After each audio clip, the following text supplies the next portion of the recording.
Hello and welcome to the Student Loan Planner Podcast. Today's show, I am going to make fewer jokes and be a little bit more serious because today's topic is a little bit more serious. And I'm thankful that I don't have to do this alone either.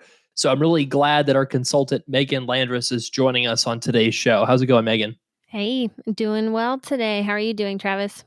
Good. Well, even when you talk about the darkest of subjects, I still think it's important to at least attempt to find some humor or some positivity in it. I want to respect people who have had really difficult mental health challenges in the past year while also just talking plainly about these statistics. So we're going to try to strike a good balance there. But I think this is really interesting stuff to talk about because everybody knows that student loan debt has a big mental health burden. So Meagan, you've helped hundreds and hundreds of clients now for SLP, and a lot of people deal with what I would call like more common kind of feelings like anxiety, depression, hopelessness. What is a typical mental health burden that someone brings to you look like? Yeah, I can give an example from one of my consults last night. So I was talking with a woman and her husband was on the call with us. She's the only one with student loan debt in the relationship. So that's one strain that I feel like I see a lot is when one spouse is straddled with it, inevitably the other spouse has to deal with it in some form or fashion, because if we're on an income-driven plan, tax filing status matters, it impacts the budget, other financing decisions. So that was one, I don't want to say it was awkward, but it started off where the spouse with no student loan debt wanted a plan and wanted very specific steps to implement that plan. And of course, that's what we want to go through on our consults. But some of the other negative, maybe emotions that were coming to the table from the person who had the student loans was just, I think, guilt, a little bit of shame of not only the balance, how much they owed, but also not knowing exactly how to tackle it. And by default, they had done the right thing. They were a clear passive approach case where they should have been paying on income, reducing their payment as much as possible. They had been filing taxes separately to do that. So by, in a way, accident, they were doing the right thing, but they were coming to the table feeling so bad, feeling like they hadn't been doing the right thing. And I think a lot of negative emotions around debt stem from just what we've been taught about debt. Growing up, our grandparents, our parents, our uncles, what they've told us. And student loans don't really fall into the traditional debt category. So I feel like there's a lot of anxiety, a lot of stress, some tension sometimes around student loans that I typically see in my consults. Yeah, well, let's call out some of those. So negative thoughts lead to negative emotions. I'm stealing that from my own counselor because this pandemic year for me has been crazy high anxiety. I don't know about you listening to this, but I've had crazy high levels of like anxiety, at times depressive feelings, like feeling like when the heck is this national nightmare going to end? Global nightmare, right? Like when is it all just going to be over? And so I reached out to one of these, like, you see all these like mental health ads on like Facebook and stuff and Instagram. And so I just like, okay, I'm just going to give it a try just to see if this helps me manage some of my like negative thoughts and emotions better. And it really has. Like I identified some weird coping mechanisms. Like I was playing too many video games, Meagan. Still I am, unfortunately, but I'm managing a little better. My counselor helped me identify that was like a coping mechanism for my negative feelings. And so other people are struggling with negative thoughts due to student loan debt, like you mentioned, guilt, shame. Those negative thoughts lead to these really bad feelings where you feel bad. And so part of not feeling bad about your student loans is how to deal with these negative thoughts. So Meagan, let's say not student debt. Let's just say general debt. What does society say about you if you've borrowed like way more than you can pay back? That you're irresponsible, bad with money, maybe, just not good things. Dumb. Yeah, not good things. Yeah, dumb. You deserve it. I'm going to dump on white guys for a second, but what's that old angry white guy on the internet going to say about you, right? Like that's all these feelings and stuff. And the thing is, if you have all this debt, if you buy into that societal thought about debt, then even if you don't completely agree, like you still run up against those feelings. Mm-hmm. And so you're like, you apply that debt thinking to your student debt and you start to think, wow, am I dumb? Am I irresponsible? Am I somebody that deserves this? And so one thing we talk about is debt is not really a debt. it's an income tax. Can you just high level explain to our listeners what that means? Yeah, with federal loans, if someone's balance is greater than their income, our ratio we're using right now is 1.25 times their income, then going a very passive approach with your student loans mathematically makes more sense. There's a lot of other pros to going that path. But when we look at it like that, we're not looking at it as a debt anymore. We're looking at it truly as kind of a tax on your income, because that's exactly what it is with the income-driven payment. It's only 10 or 15% of your discretionary income. So that's what we mean by thinking of it as a tax. I think you also like to joke. I'm thinking about this because I recently did a presentation using your slides where you said, think of yourself as a German citizen because Germans pay more in taxes than we do. And that always gets a little bit of a chuckle whenever I tell folks that is instead of a debt where we want to pay it off aggressively and we're thinking about how to pay it off aggressively, it's more so how do we pay as little as possible to maximize the forgiveness? Right. So I don't know what German dentists make, but I'm going to assume that it's less money than American dentists, right? Just on an absolute sense. The Polish dentist will do your root canal for like $20 in a beer. Okay, I really apologize. I really apologize. I seriously apologize if someone is Polish American here. I am not at all insulting Polish Americans. We love Polish Americans. I am attempting to make a joke that Eastern European dentists have a reputation for doing quality work for like way, way cheaper than American dentists. That's what I mean by that. Okay. So, I'm hopefully people will forgive me for that. So it's like what happens when you charge way less for those procedures. Somebody that's like the Polish dentist is going to make way less than the American dentist. And like in countries with socialized medicine, like in general, healthcare practitioners make less. So your dental school might cost way less in Germany, but you're going to make a lot less money and you're going to have a lot higher taxes. And you might say, well, you have a better social safety net. And that's true. But that's what we mean is like when you have your student loan debt, worst case scenario is 10% of your income. And we're already getting signals that it's a tax-free forgiveness, most likely long term. So then it's just 10% of your income. And if you take a typical American tax rate and add 10% to that, it's similar to what you get taxed at in Europe. Actually, it's still a little less. And you make significantly more money net of that tax than do the healthcare practitioners in Europe. Mm-hmm. Gosh, Meagan, I'm really trying to step on a minefield here, aren't I? Is there a better way you would have said that? Hopefully people forgive me. I just, real quick, totally random comment about Poland, right? One time I visited when I was single, like when I was doing my early retirement thing, and I will never forget this. It was $4 for a bus ride from Warsaw to Krakow, which was like 4 hours drive for like $4. And they had attendants on the bus serving like hot tea and coffee with flat screen TVs, with leather seats, with all the latest movies, like and I was just like, oh my gosh, let me live in Poland. That sounds really nice. Yeah. So I'm already breaking my promise about being more serious here in this podcast, but I think it's helpful to deal with this stuff. The big stat from this week's show that's going to really be shocking to people is we did a survey in 2019 and we asked, have you ever considered suicide due to student loan debt? And we're going to talk about some mental health resources if you have ever or are currently feeling this way. 1-800-273-TALK. It's a National Suicide Prevention Hotline. Please give them a call if you ever have or know somebody who's having these feelings. So with that thing that we wanted to kind of preface this with, so we had 1 in 15 people that said they had suicidal ideation due to student loans in 2019.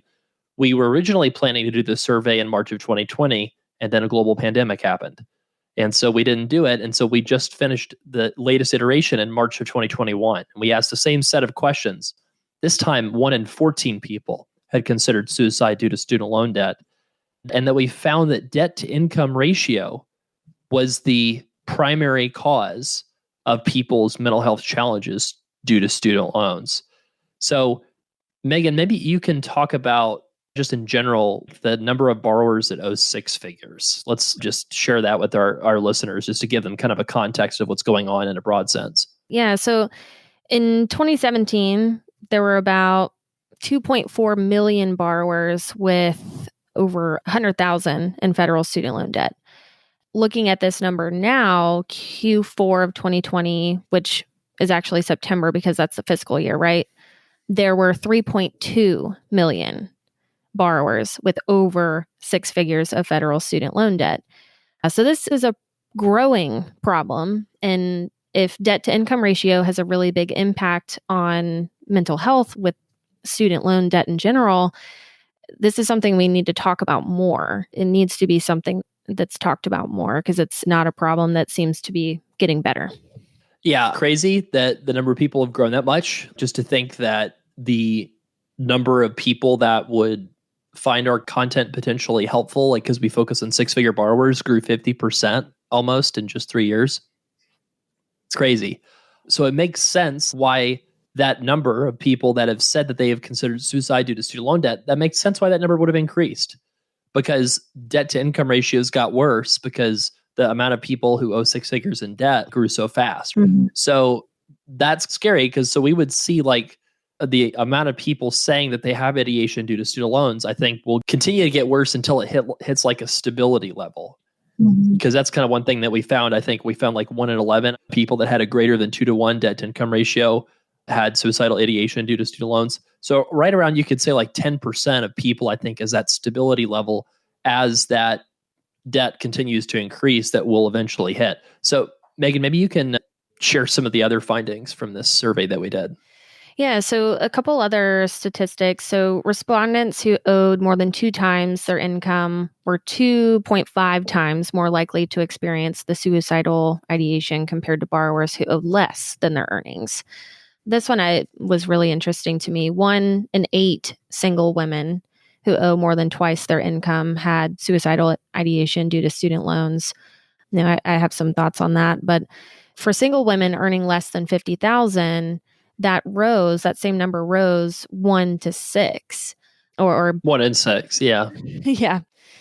And what's also really interesting, because this is something that I probably would have assumed, but enrollment in generous forgiveness programs such as PSLF did not seem to reduce the risk of that suicidal ideation due to the debt. So in my thought process, I would have thought, oh, wow, PSLF could actually make this better.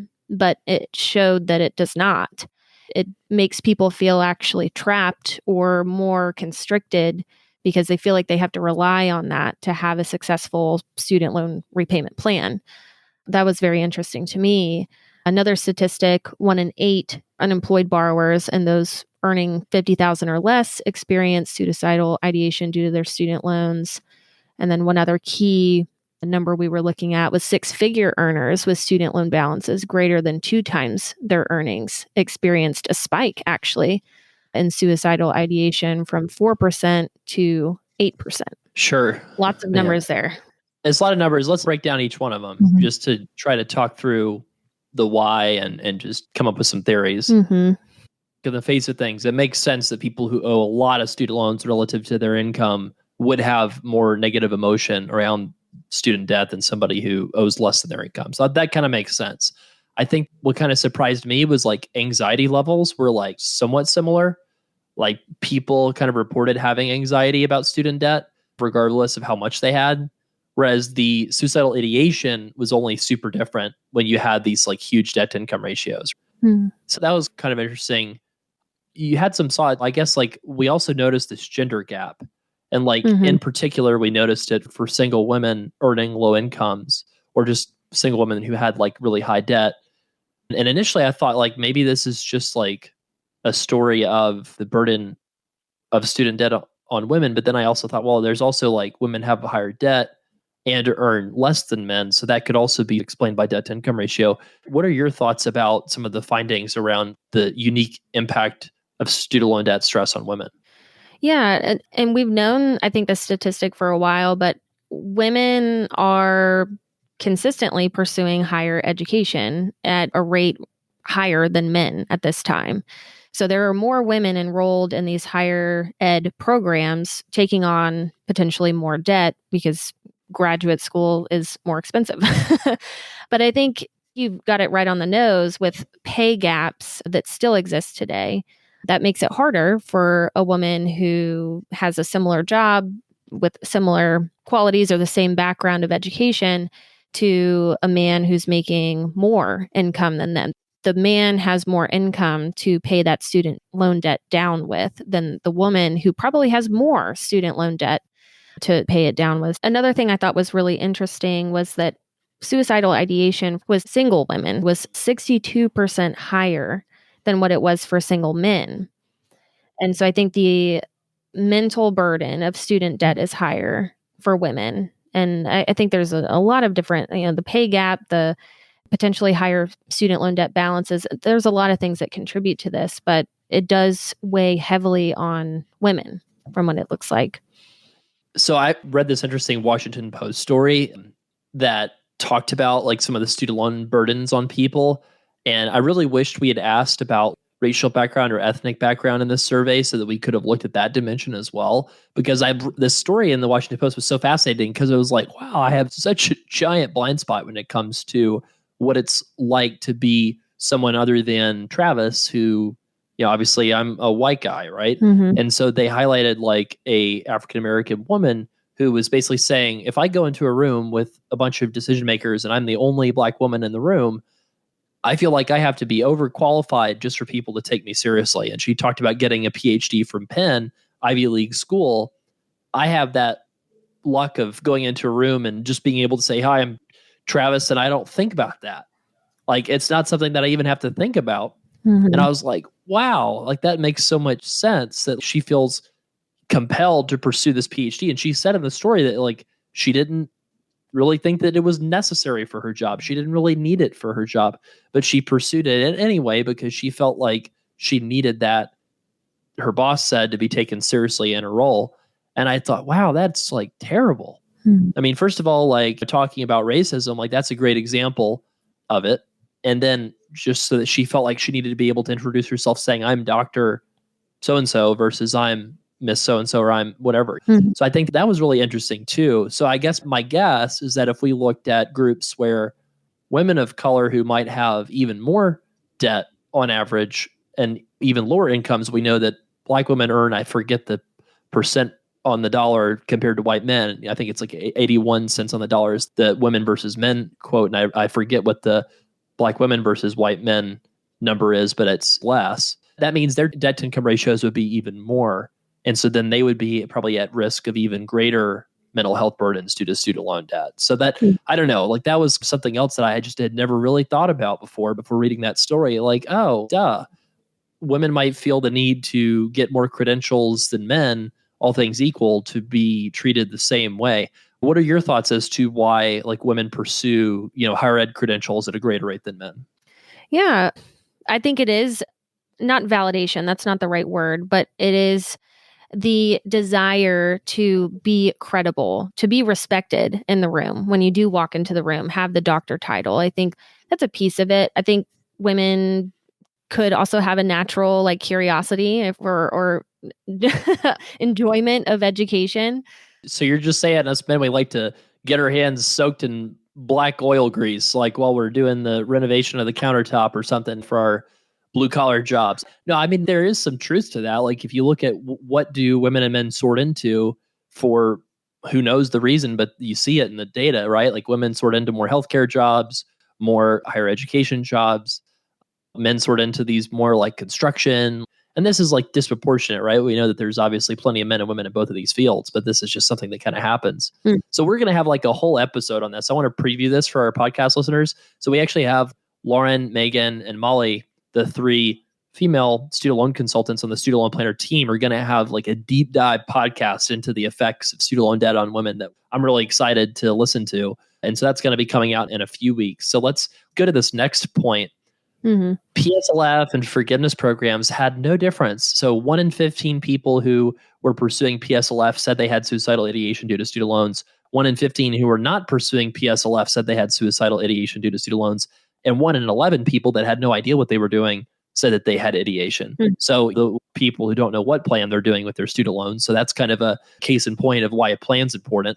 But interesting that we saw no difference between something like PSLF that does get tax-free forgiveness and something like not PSLF, which doesn't. So why were you shocked or not shocked about this? And what were your thoughts about how forgiveness had such a little impact on mental health struggles due to student loans? Mm-hmm. So in my planning brain, I was thinking, PSLF is a really great program. If you pursue it, you check the boxes to successfully achieve the forgiveness, that's a great option. But I think I failed to think about the fact that I'm a CSLP. I know student loans forwards and backwards and these repayment options. Most folks don't. And having the education about how to qualify for PSLF, that's big. And if people don't have that, then that makes them feel more nervous about the program. So that's one. A second thought I had was I think the faith in PSLF in general is just really low. I don't think I've had very, very few calls where I have not gotten the question, do you think PSLF is going to be around for me? Or is this something that actually works? I get that almost every call where PSLF is relevant, where it is someone who's they're truly enjoying their job. They expect to stay in public service in that capacity, or at least just in the public service world in general. And even them, they have just a lack of faith in PSLF overall. And I think that's big in part to media. I think the media blows up certain things that scares people. There's that same article that I think I combat on all those calls is the 99% rejection rate. I think people who don't even have student loans know about that article and could recite it. So I think that's another thing that I wasn't really thinking about, is just the lack of faith in the program itself, which could make people nervous about it and scared to pursue it, because it would be horrible to pursue that, think you're on track, pay as little as possible to get there. And then if it blew up in your face, then we spent so long not paying that balance. Again, PSLF is a good program. It works for folks that are qualified. So that's not to scare you away from it, but that's a thought I had too. And then the last thought was that it can make people feel trapped or committed to a certain job or a certain industry. And it's constricting. It limits potentially their options if they did want to take a private sector job. So I talk about that a lot on our consults on if there was a private opportunity that came to pass that they wanted to jump on, is it worth it? And I think that also makes people feel guilty or feels like they have to commit to the PSLF route if they're in that space already, which that's not always the case either. I know you do a great job, Travis, of talking through how PSLF is not the end all be all. And we have a little net worth calculator that you built into our worksheet that you can download for free online or on our website that helps map out that PSLF is a great option, but it doesn't have to be the end all be all. And there's a plan that we can find that works if you did want to forego PSLF. But I think in general, that's a scary thought for folks. So those were some of the three top things that came to mind after I was like, oh, okay, I was wrong there. Well, yeah, for the uninitiated, PSLF usually makes 1 year's difference as to when you can retire, compared to pursuing a forgiveness without PSLF. Mm-hmm. And if you look at just increasing your savings rate, that can knock off a decade off of your retirement date. So that's one of the things that we do a lot in the consult is compare forgiveness programs based to other financial decisions you can make better for you that make a much bigger difference. So you don't have to let the student debt rule your life. When you were saying some of those thoughts that you had, I couldn't stop thinking, if you asked me if say I feel trapped due to my debt, right? If you said, do you want to go to prison for 10 years or 20 years? Which one's better? I'm going to go with option C. I don't want to go to prison. Right. That's kind of also what I'm thinking about is sort of debt makes people feel trapped. Debt makes you feel shame, guilt, all these negative emotions. I can't start a family. I can't buy a house. Oh, look at this awesome HGTV show. Guess what? I can't do any of that. Oh, look at this beautiful picture of this cute baby on Instagram of this girlfriend that I knew in my college sorority. And guess what? I can't have that because of my debt, right? There's all these feelings. And I think that PSLF is not the fix for those feelings. Like you said, You were talking about how all the headlines and all of the people always ask you, like, is it going to happen? That's so interesting. So a lot of it could just be people don't really trust the PSLF program because they haven't seen with their own eyes, like massive amounts of forgiveness actually happen yet to like somebody that they really know. Like that'll be really interesting. Like once a lot of people start seeing people they went to medical school with, or like friends they work at the hospital with, or like lawyers that they did some public interest clubs with in law school. Like once people see their friends start getting PSLF, maybe that trust factor will go up. But I guess maybe right now, like that trust factor is pretty low. Yeah. So maybe that's an issue. Yeah. Another comment I hear a lot actually from folks who are pursuing PSLF that are questioning it is they say, well, I wanted to schedule this call because my colleagues, they went ahead and refinanced. They didn't want to trust PSLF. They didn't want to deal with it. And so I just wanted to double check before I did it. So for me, I'm like, oh, I'm glad you called. I'm happy to help you make this educated decision on if PSLF makes sense for you or not. Because their colleagues, it probably totally could have made sense to refinance. But I think it's also interesting to hear that there is just a lack of trust in it in general. And when you're dealing with lots of student loan debt, 6 figures of student loan debt, it can feel like a gamble if you don't know the inner workings of the program and you don't have faith in it. So I totally understand that now. When you're talking about the headline problem, right? I'm just going to get vulnerable and share a problem that I'm dealing with that maybe a lot of people are dealing with in their personal life. So I helped a family member get access to the Johnson & Johnson vaccine.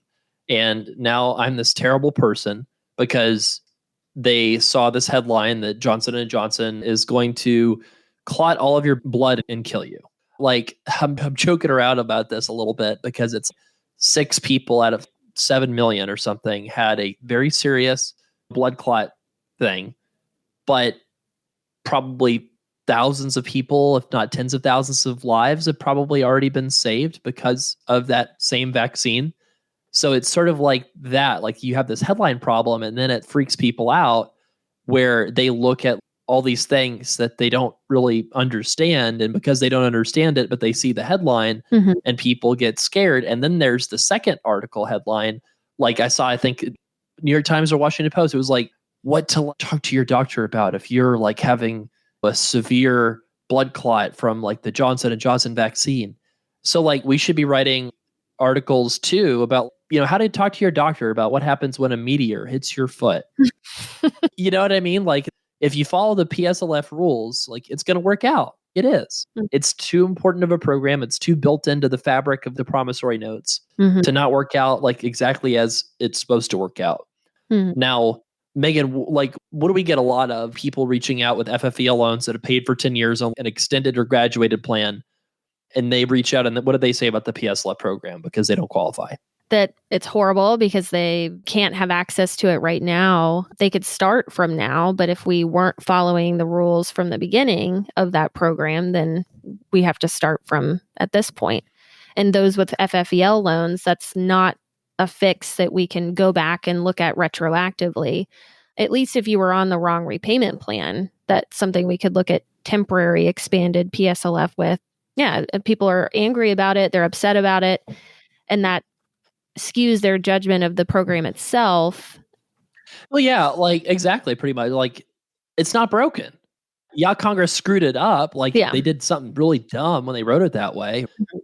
But based on the rules, FFEL loans don't qualify, and you are on a plan that doesn't count for PSLF. I'm sorry. I don't want to sound unempathetic. I do have empathy for these people because we see the strain that they have from finding out that they were given bad advice and they could have gotten on this qualifying plan years ago. And that sucks and that's wrong and that should be fixed, right? Let me say that. But let me also say that it's outside of the way the program is written. I mean, I see we see this all the time, right? Like the other day, there was another one of these type of articles. This was from a group that wanted like mass cancellation for student loans, which great. Like that's a very valid approach to discuss.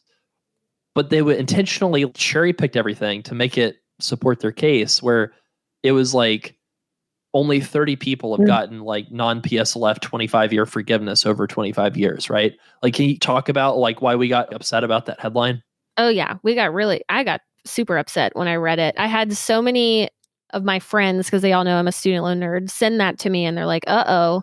And I'm like, no, it's it's not what it sounds like. But essentially, that article, it did cherry pick information, and it is accurate to the extent that there's very few people who could have been eligible for taxable loan forgiveness right now. And those few people would have had to have loans from the 90s. They would have had to have been perfect on their income driven plan, income contingent repayment, which is a plan that we barely even talk about because it's the oldest plan in the books. Very expensive plan. Yes, folks could be getting forgiveness right now. It's very not unlikely. That's not the term, but it's few and far between, because few and far between people would have even been eligible to get the forgiveness right now. And so the article was making it sound like income-driven plans or the taxable forgiveness was broken. That wasn't even working. And on top of that, PSLF is a mess.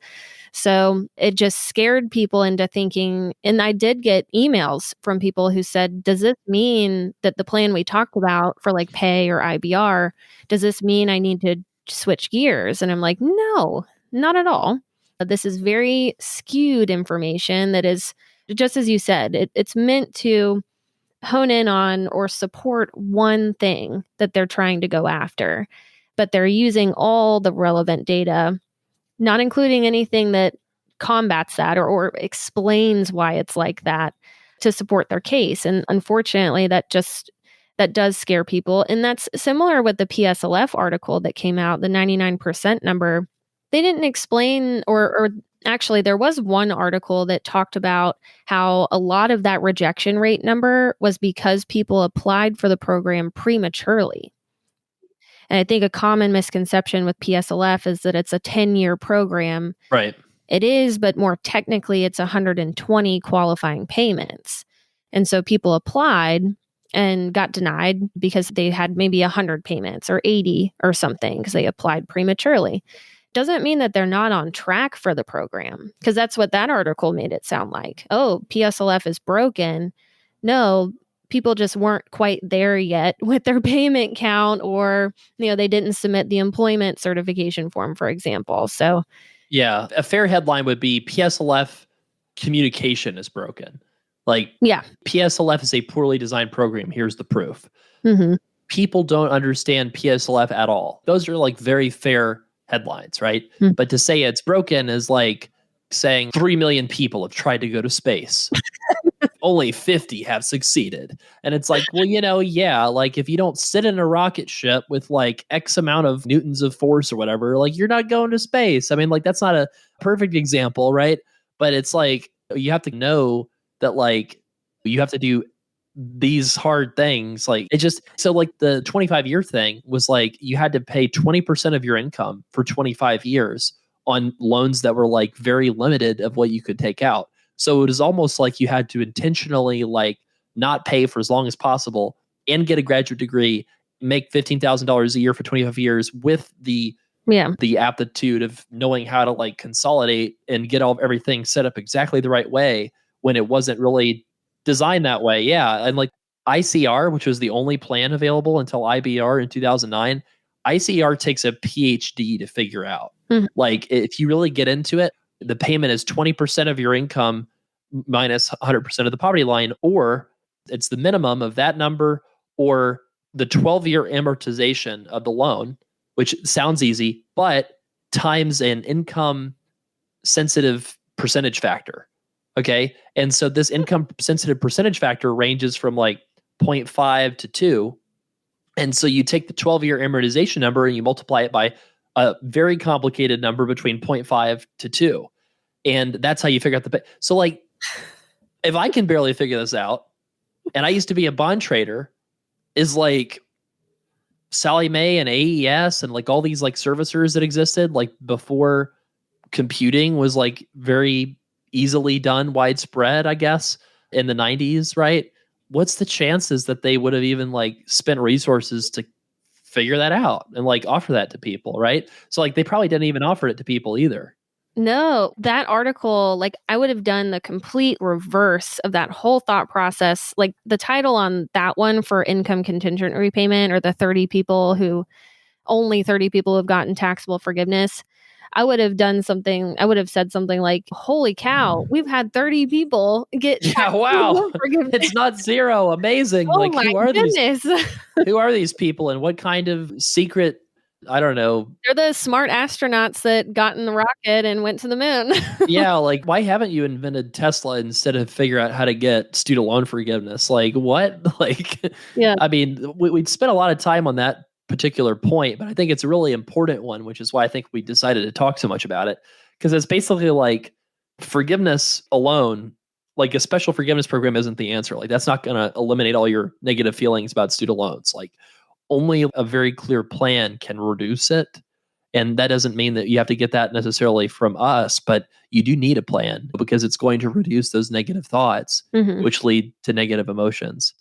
So forgiveness programs aren't the answer. You need a plan. You need to figure out a way where you can get help for your student loans and get a clear plan. Even if that's not with us, it's fine. Get a plan from something or somewhere. That way you don't have to have this debt stress you out as much. Yeah, get the validation even. I think validation also provides a lot of peace of mind to know that you think you figured it out. Let me go double check. Even if it's like confirming with the servicer or scheduling a consult with us, like just triple check, make sure that and that could be a way that brings some peace of mind around it, I think. Yeah. So the last couple points about the findings from this mental health survey. Obviously, people that have lower incomes had a lot higher levels of ideation. So you might say that if you're going to do cancellation, which 85% of our audience thought that there should be cancellation, but only 32% thought it should be for all of the debt. So in other words, the vast majority of people of our audience want cancellation, but the majority didn't think that it should necessarily all be canceled for everyone, which was kind of interesting. But even six-figure income earners, 4% of people who had a debt to income ratio less than 1 had ideation, and 8% of people that had DTI over 2 to 1 had ideation. So like that's kind of 2 times as high of suicidal ideation due to student loans, even for six-figure income earners, once you have a debt to income ratio over 2 to 1. So this idea of student loan debt as an income tax, like it makes mathematical sense, but we're still not translating it as well as we need to reach that audience. Let's talk about a couple groups that had lower ideation levels. A little bit of a positive here. Physicians, only 1%. That's kind of shocking. I guess they were too busy with managing the pandemic to worry about their student loans. Meagan, what do you think's driving that? Potentially. Or I think physicians also have, well, going back to PSLF in a sense, they do have access to PSLF and they have the resources to hire, someone to help them figure it out and maximize it as much as possible. Could be arrogance too, or overconfident and maybe careful. Oh yeah, I don't like No, it's fine. You're going to get in as much trouble as I did over my joke about Polish dentists charging $20 in a beer for a root canal.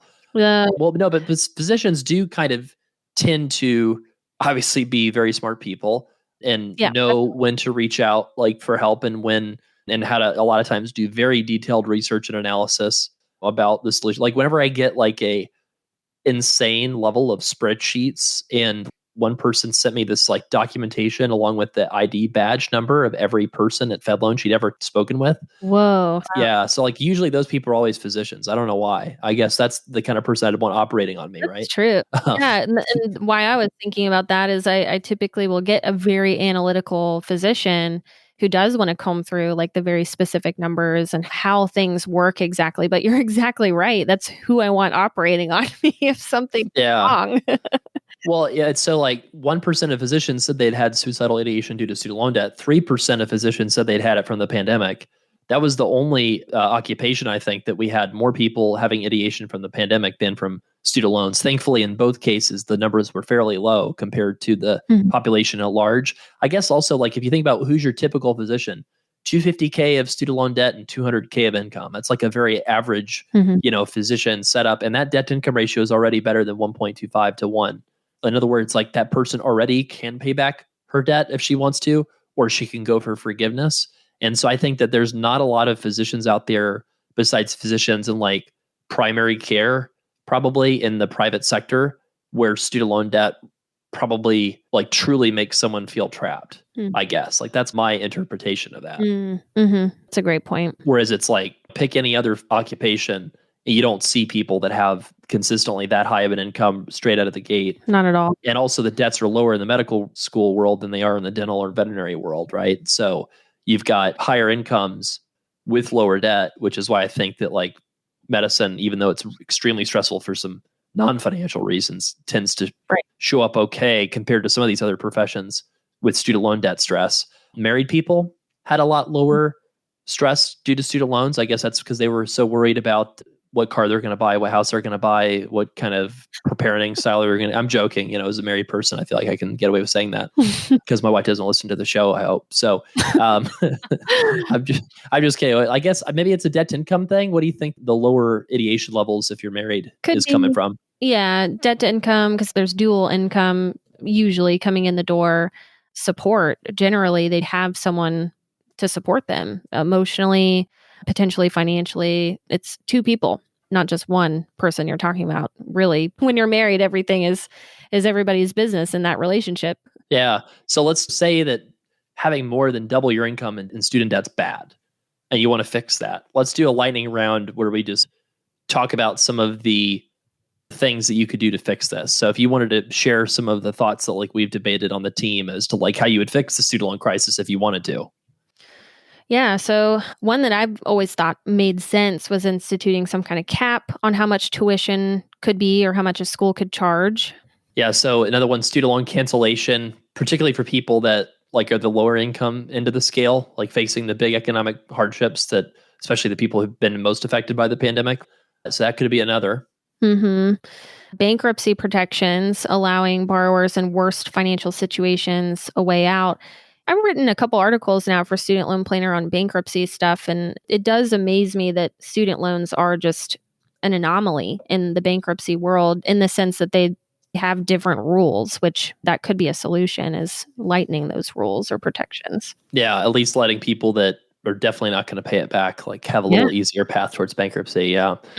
So another thing is changing or capping borrowing limits. So this is similar to instituting caps on tuition, but just saying that, we already say this with Stafford loans. We say you can only take out X amount of Stafford loans, but then we have this other thing called Grad Plus where you can take out as much as you want. Yeah. And so maybe it might make sense to say, well, we'll have Grad Plus, but we're only going to make it accessible to whatever first generation students from underrepresented backgrounds, right? Like basically like force the people who can get underwritten loans to go get underwritten loans so that we have some downward pressure on tuition while not destroying the access gains that have been made across a lot of different fields of people that historically haven't had access to this level of degrees financially before, right?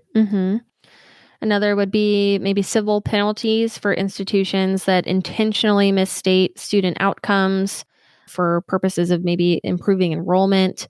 The borrower's defense program is something that could be maybe used for folks in that situation where they feel like they were defrauded or lied to or misled in their enrollment process to a school, or the school closed down in the midst of their education journey. There is a program that is also in the news a lot right now for, it was being delayed, applications were being delayed. Now they're starting to get pushed through. I think you had talked about that on one of your weekly e-blasts recently, but it is something that exists. But yeah, I think there should be harsher penalties for something like that. I mean, we hear it all the time, right? Sorry for interrupting, but like how often do we hear like the chiropractors being like, yeah, their school told us we were going to make like over 100,000 and we're making 50. Yeah. Or the dental schools that are like, oh, our average repayment period is 7 years, when you would have to pay more than 100% of your income to be able to make that true. So there's all these like things that they just say that are not based in reality, that are like really dangerous, right? And yet there's no accountability for these schools. They still get the money, and that's what their goal is, to fill the seats and do so however they can. So a few more here.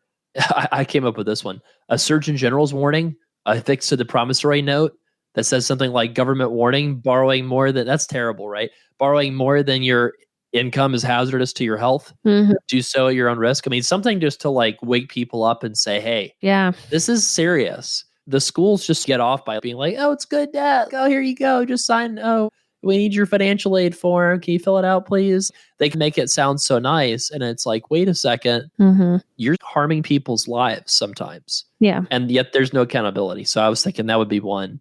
Yeah. Yeah. This is maybe a funny spin on that. Reading the terms and conditions of things. There was a woman here in Georgia. Some article was written about it maybe about a year or two ago. But a woman was always methodical about reading the terms and conditions of anything she signed. And in a travel insurance package that she was signing, there was one line in that terms and conditions that said, if you've gotten to this point, you've read this far, email us, you've won $10,000. And she literally got a check for $10,000 for reading the terms and conditions. It was really cool. I thought it was awesome. Yeah, I'm going to just control F now from now on. If you have made it to, Yeah. So 3 more here. Reducing or eliminating financial aid access for schools that have bad debt to income ratios. That would fix the problem in a hurry, right? They do that for default rates, but yeah, they don't do it for higher debt to income ratios. That could be a solution. High debt to income ratios is a failure. Yeah. I'm sorry, right? Like if you're producing people that have high debt to income ratios, like your degree is economically not worth it, like to society the way you've structured it. And the thing is it could still be worth it to the borrower, right? It could still be a fantastic, because the borrower can pay 10% of their income. Yeah. But if we're spending $600,000 on like dental school for someone, that's taking money out of the pot that we could have used for early childhood education or electric vehicles or fixing Social Security or tax reform or whatever your thing is, right? Like that's a degree that's financially, economically broken and should be fixed. So a couple other ones, lowering the interest rates. So what might the schools do if they lowered interest rates from 6 or 7% to 3%? What do you think the schools would do? Yeah, they would increase the tuition to compensate. Yeah. So yeah, it doesn't solve it. Yeah. It would help it if you paired like 3% on interest rates plus limiting tuition or like capping what schools could charge. And same thing with like cancellation or turning loans into grants. It would help as long as you like paired it with something, right? But you would have to it would be hard because there's interest groups that affect both parties, right? So like the for-profit school industry is like got the Republican Party on speed dial. I'm sorry, it's true. And then like the higher education, like nonprofit industry has the Democratic Party on speed dial. I guess that's kind of at least my impression from how you see different groups talk about these different interest groups. And I would say certainly the for-profit industry is like probably a worse offender on average. I don't even think the for-profit industry should have access to federal financial aid. But I guess like everybody protects the nonprofit industry of educational institutions when like these are like profit hungry. A lot of these groups are just like tearing people's lives to shreds, and there's just they don't care at all, like policymakers, it seems like. Yeah, just lack of accountability anywhere. Like there's no responsibility when it comes to the aftermath of where we're at. And there's so many fingers to point. It can go a lot of different directions, but it's unfortunate overall. Yeah. Well, we're not going to fix the student loan crisis. Right. I'm going to admit that I am not a policymaker, and thank goodness I'm not. Let's talk about ways that an individual can concretely help himself or herself with getting help with mental health if they feel like they need it. So a couple resources. If you want to first, I guess, mention again the hotline to call if someone's having any suicidal thoughts or knows someone who is, what should people do? Yeah, so the hotline to call would be 1-800-273-TALK, TALK. That's a National Suicide Prevention Hotline. There are folks waiting by the phone to answer within a ring or two. So that's one resource you can reach out to. Yeah, and if you're having suicidal thoughts, make use of that. Like, that's what it's for. Don't be like, oh, like, I want to save the space for people who are not having as bad as me. You're important. Go ahead and use the call. Yeah, you're an important person, and you need to make that phone call if you're facing those thoughts for any reason. Yeah, and I think you listed some really good counseling services as well. BetterHelp and Talkspace. I've seen both of those a lot lately. They've been doing some really good marketing, which is great. Those are really easy, accessible services to be able to get help. And I think that's virtual, right? That's on the phone or maybe a Skype call. But yeah, the hardest part of therapy is like getting in the car and driving like the 25 minutes to the therapist office, right? And then driving back. Instead, you can literally just have like a video conference with somebody, and it's probably not covered by insurance, I'm going to guess, but you could probably spend your HSA money on it. I think I pay less than $300 a month for professional weekly counseling where I just get to talk for an hour, and like the student loan planner team can tell people that I love talking. So like that's so great that I get to pay somebody that has to listen to me for an hour a week, that I get to just talk about my frustrations and fears and anxieties and depressive feelings if I have them, or share victories for like things that are going well that week. So I guess like behind me, written on my board, I've got these 5 things. One of them is gratitude. Grow gratitude by writing down 3 things that you're thankful for. Journal 1 positive experience every day. Exercise for 20 minutes every day. Pray 5 minutes every day. And do a random act of kindness. So those are my 5 things to try to like improve happiness. So like that's the kind of stuff that you'll get out of counseling. If you're anxious, you should not call the National Suicide Hotline. That's not what it's for. If you are anxious or having depressive feelings where it's not like full-blown depression or something, I think that's when a lot of these like virtual services could really be really helpful. And obviously, if you're having anxiety or hopelessness around your student debt, that's where we can fix it. Like we're going to fix that better than any counseling service, because we know all the tools necessary to deliver the plan that's going to help you realize that the debt doesn't need to define your life. And a counselor is going to be able to treat the symptoms of your feelings, but they're not going to be able to address like root cause. How do we fix this problem? That's really what we can do if you're having negative feelings about your student debt. So I'll just mention a couple other resources here. So there's occupation specific groups. Veterinarians have this group called Not One More Vet, which is a Facebook group, which is great. That's, because there's a lot of, unfortunately, suicide that happens in the veterinary community, and they built an occupation support group to try to help fix that problem. Conferences, professional meetings, friends, family, hanging out with people. Obviously, all that's taken a hit with the pandemic, right, Megan? Yeah. I think that's one of the reasons why mental health is worse this year. I can certainly say that's the case for me. I don't know about you. Mm-hmm. Yeah, it's not being around other people, or not being around other like-minded people too, except for just virtually maybe. It's been tough. Humans are meant to be around other humans, and this pandemic has been really hard on a lot of folks. Even I would consider myself kind of a recluse in a sense, and even me, like it's taxing on someone. And so some of these options could be really great to just be able to dissect those feelings, dissect how you can make things better for yourself, how you can take actionable steps to progress and to just improve. Yeah. And I'm like as extroverted as extroverts get. And that's why this pandemic has been a disaster for me, because my wife's a healthcare professional. And so like she's wanted obviously to make sure we're extra cautious beyond just like the normal CDC guidelines. So I've tried to adhere to that. And oh my gosh, it's been hard.